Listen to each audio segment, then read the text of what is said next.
Another small module to explain we can hide objects. So we recreate a small cube and we will clone it, just like we saw earlier. So we saw that when we clicked on a mesh, we could essentially actually do isolate selected. And now, what we have selected, we have isolated. This means that we only see this object in our viewport. However, our second P3 is still there. It is just not present in our viewport. But if we deselect, it is still there. It is still present.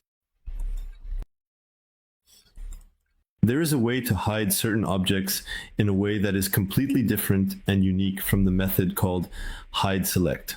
Let me explain in detail. So here, if we have several cubes, when we do this isolate selected, we only have one.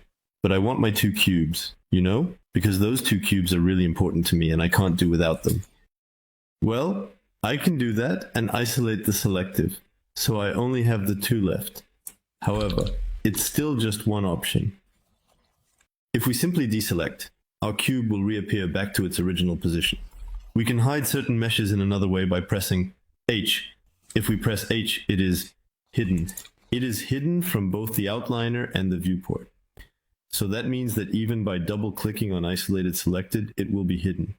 And that's super useful because let's say that you are making 1. You start your modeling of your cube. So there you are, at 10% of what you want to do. And you want to save all of what you have done so far in Trig Mini in order to keep that you have done. It's a way of saying to save, but you want to keep that mesh there because you might want to go back to it later.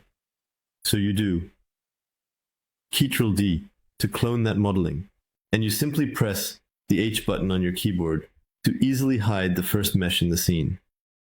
This way, you continue your modeling, etc. And if you ever want to go back to what you did before, you have your P3 that was hidden and is still there, still present. You don't need to worry about isolating it from selected, which can be really tricky if you don't use hide. So the shortcut to remember is H